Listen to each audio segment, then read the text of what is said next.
Chapter 1. An Early Fright. In Styria, we, though by no means magnificent people, inhabit a castle or schloss. A small income in that part of the world goes a great way. 800 or 900 a year does wonders. Scantily enough, ours would have answered among wealthy people at home. My father is English, and I bear an English name, although I never saw England. But here, in this lonely and primitive place, where everything is so marvelously cheap, I really don't see how ever so much more money would at all materially add to our comforts, or even luxuries. My father was in the Austrian service, and retired upon a pension and his patrimony, and purchased this feudal residence, and the small estate on which it stands, a bargain. Nothing can be more picturesque or solitary. It stands on a slight eminence in a forest. The road, very old and narrow, passes in front of its drawbridge, never raised in my time, and its moat, stocked with perch and sailed over by many swans, and floating on its surface white fleets of water-lilies. Over all this the schloss shows its many-windowed front, its towers, and its Gothic chapel. The forest opens in an irregular and very picturesque glade before its gate, and at the right a steep Gothic bridge carries the road over a stream that winds in deep shadow through the wood. I have said that this is a very lonely place. Judge whether I say truth.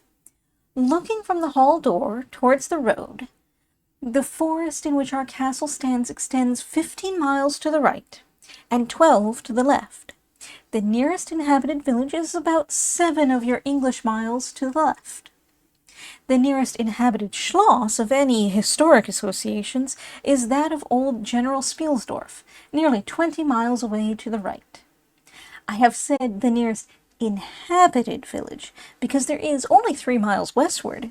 That is to say, in the direction of General Spielsdorf's Schloss, a ruined village, with its quaint little church, now roofless, in the aisle of which are the mouldering tombs of the proud family of Karnstein, now extinct, who once owned the equally desolate chateau which, in the thick of the forest, overlooks the silent ruins of the town. Respecting the cause of the desertion of this striking and melancholy spot, there is a legend which I shall relate to you another time. I must tell you now how very small is the party who constitute the inhabitants of our castle. I don't include servants or those dependents who occupy rooms in the buildings attached to the schloss. Listen and wonder. My father, who is the kindest man on earth, but growing old, and I, at the date of my story, only 19.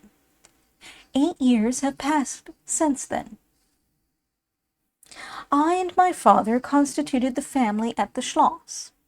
My mother, a Styrian lady, died in my infancy, but I had a good-natured governess, who had been with me from, I might almost say, my infancy. I could not remember the time when her fat, benignant face was not a familiar picture in my memory.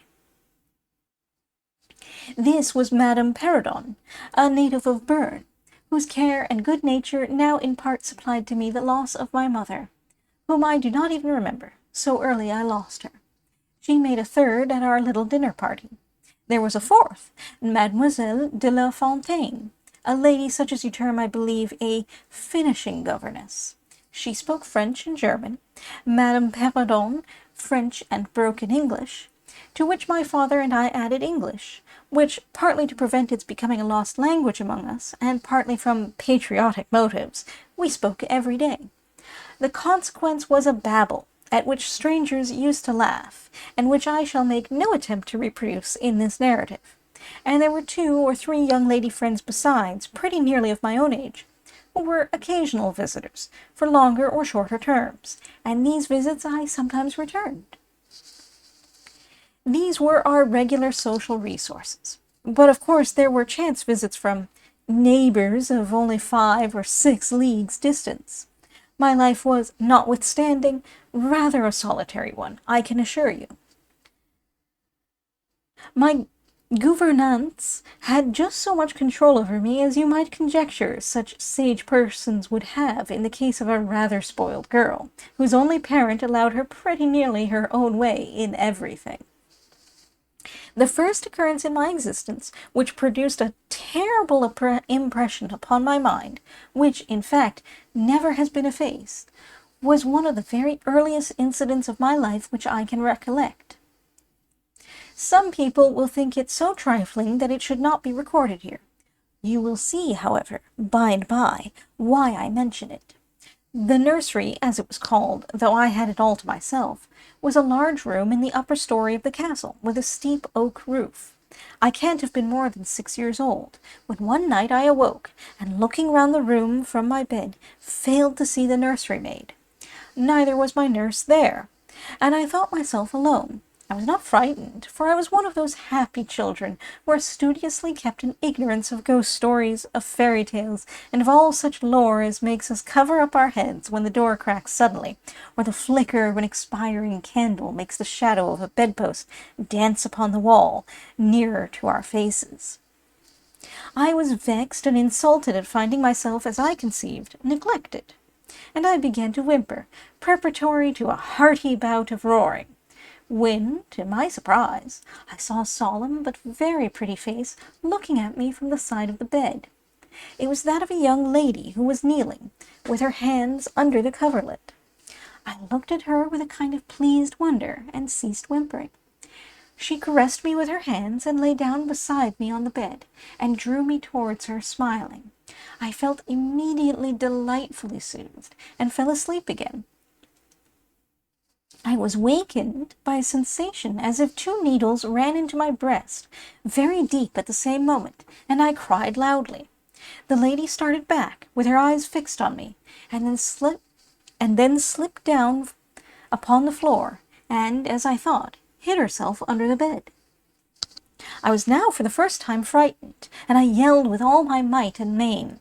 Nurse, nursery maid, housekeeper, all came running in, and hearing my story, they made light of it, soothing me all they could meanwhile.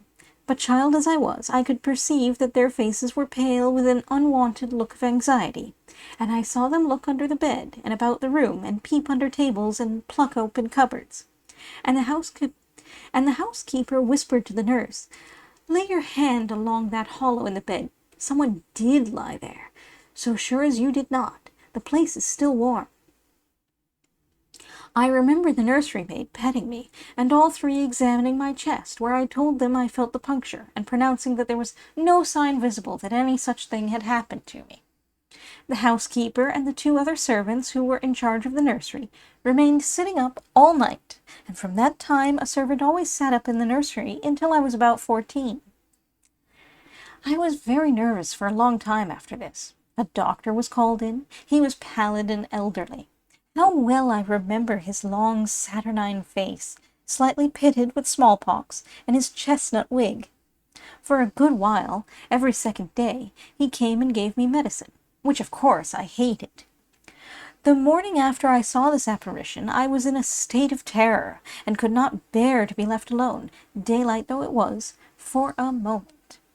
I remember my father coming up and standing at the bedside, and talking cheerfully, and asking the nurse a number of questions, and laughing very heartily at one of the answers, and patting me on the shoulder, and kissing me, and telling me not to be frightened, that it was nothing but a dream, and could not hurt me. But I was not comforted, for I knew the visit of the strange woman was not a dream, and I was awfully frightened. I was a little consoled by the nursery maid's assuring me that it was she who had come and had looked at me, and lain down beside me in the bed, and that I must have been half dreaming not to have known her face. But this, though supported by the nurse, did not quite satisfy me. I remembered, in the course of that day, a venerable old man in a black cassock, coming into the room with the nurse and housekeeper, and talking a little to them, and very kindly to me.